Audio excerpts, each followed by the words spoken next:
Le 1er octobre 2007, le groupe de rock le plus talentueux de sa génération publie un message de 2 lignes sur son site internet. Il annonce que son nouvel album est terminé et qu'il sera disponible en téléchargement 9 jours plus tard. Il n'y a aucune campagne de publicité, aucune chanson envoyée aux radios et aucune interview accordée à la presse. Mais le détail qui va faire paniquer toute l'industrie musicale mondiale se trouve sur la page de commande. Pour télécharger l'album, l'acheteur doit fixer lui-même le prix. La case est vide. Tu peux payer 10, 50, 100 livres ou choisir de ne rien payer du tout. Bienvenue dans cette 25e vidéo du mois d'août. Installez-vous confortablement.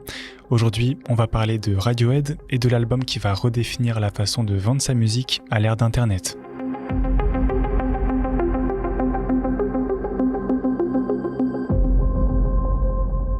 J'ai mis les extraits musicaux pour que l'histoire prenne tout son sens. Le prix à payer, c'est que la vidéo est totalement démonétisée. Si t'apprécies la démarche, YouTube a sorti le système de boost pour mettre en avant les petits créateurs comme moi. Alors si tu veux soutenir mon travail, je t'invite à booster la vidéo, ça m'aide énormément. Merci pour le soutien, on est parti.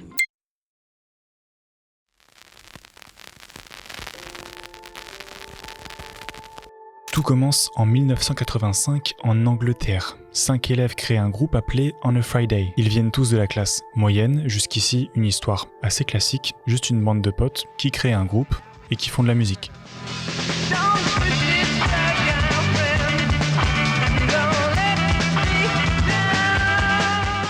En 91, la maison de disques EMI, une des plus grandes majors de la planète, repère le groupe et leur fait signer un contrat classique pour 6 albums. La maison de disques impose une condition, changer leur nom. On a Friday devient alors Radiohead et 2 ans plus tard, leur morceau Creep devient un tube mondial.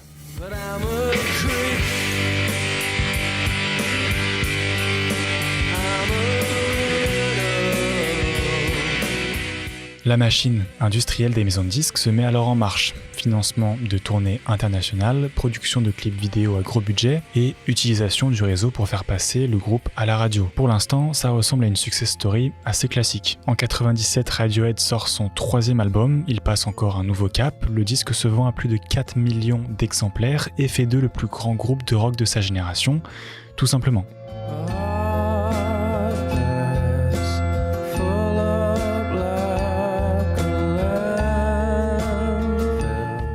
Mais cette réussite commerciale a un prix, les membres frôlent l'épuisement physique et mental. Ils ont obligation d'enchaîner des centaines d'interviews, de faire la promotion de produits dérivés et d'obéir aux exigences des directeurs commerciaux de la maison de disques. Alors, le groupe décide de tester le rapport de force avec son label. Pour la sortie de leur prochain album, Radiohead refuse d'appliquer la stratégie standard de la maison de disques. Ils refusent de sortir des singles officiels pour la radio, de tourner des clips vidéo promotionnels et de faire la une des magazines. Leur maison de disques panique, convaincu que l'album va être un échec commercial.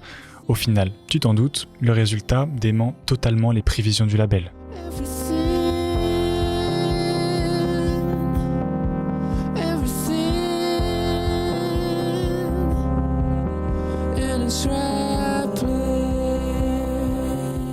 Le projet entre directement à la première place du classement Billboard et se vend à plus d'1 million d'exemplaires. Radiohead vient de se prouver une chose essentielle, leur public achète le groupe et son univers, pas le marketing élaboré par des commerciaux de maisons de disques. 2 ans plus tard, Radiohead sort leur 6e album. Qui dit 6e album dit que le contrat avec leur maison de disques est désormais honoré et terminé.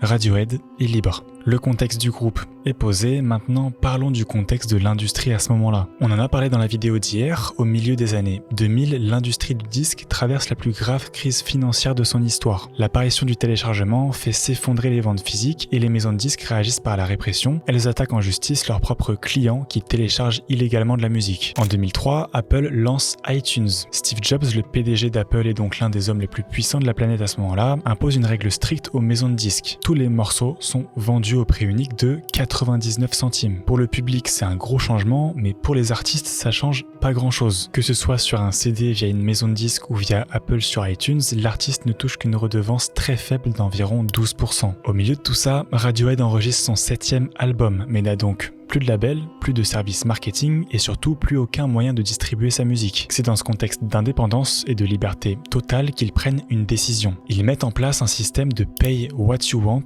payez ce que vous voulez. L'utilisateur qui souhaite télécharger les fichiers MP3 de l'album se voit présenter un champ de saisie libre. Il peut entrer un montant allant de 0 livres à 99 livres et 99 centimes. Beaucoup pensent à un scam, sauf que non.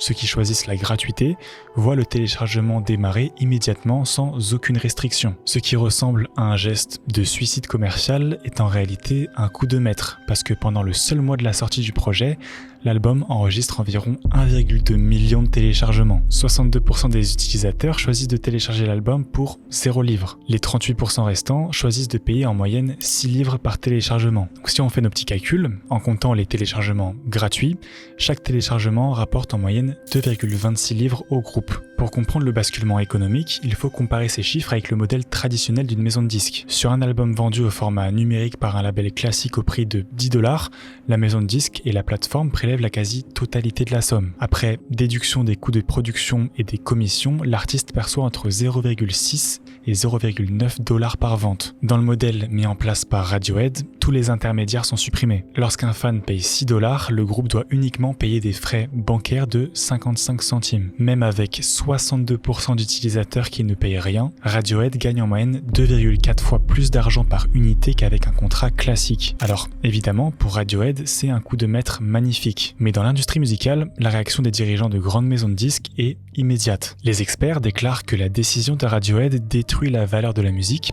et crée un précédent dangereux en habituant les consommateurs à la gratuité. Ils prédisent tout simplement que Radiohead a ouvert une porte qu'on ne pourra plus refermer et que dans un futur proche, plus personne n'achètera un CD physique après avoir proposé de leur musique gratuitement sur Internet. La suite des événements démontre, encore une fois, tout le contraire. Radiohead décidera de distribuer l'album dans un format physique. 122 000 CD vendus la première semaine. Mais alors je me suis posé la question, pourquoi des gens achètent un album qui est disponible gratuitement en téléchargement ? Eh ben, ça s'explique par la combinaison de facteurs psychologiques, technique et culturel. Déjà, il y a la question de la qualité sonore. Le fichier téléchargeable sur le site du groupe était un MP3, donc un format compressé. Le CD physique apportait lui un son non compressé, bien supérieur à la version distribuée en ligne. Deuxième chose, en 2007-2008, l'expérience d'écoute était encore très liée au support matériel. L'album physique restait un véritable objet de collection. Et dernière chose, la connexion toute particulière de Radiohead avec leur public. Le modèle du Pay What You Want a créé un sentiment de bonne volonté chez beaucoup de fans. Beaucoup ont téléchargé l'album gratuitement dans un premier temps, puis ont décidé d'acheter le CD plus tard afin de remercier financièrement le groupe. Alors,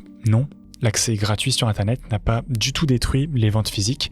Au contraire, il a servi de campagne marketing redoutable. On assiste là à la naissance du modèle de vente directe aux consommateurs. Ils se sont définitivement affranchis des intermédiaires pour remplir des tournées et vendre des produits dérivés. Pendant les 15 années qui ont suivi, le groupe n'a plus jamais re-signé de contrat avec une major. Tout ça part d'une décision prise en octobre 2007 en laissant une case vide sur un site web et en permettant à chacun de donner la somme qu'il voulait. Radiohead n'a pas fait un acte de charité, ils ont utilisé la technologie pour supprimer les intermédiaires, prouvant à toute l'industrie musicale qu'à l'ère d'Internet, un artiste qui possède son œuvre et une relation particulière avec son public détient toutes les cartes en main pour s'affranchir du modèle classique de l'industrie musicale. Demain, on parlera d'Adèle et j'ai pas vraiment prévu de transition, alors je vais juste vous dire à demain.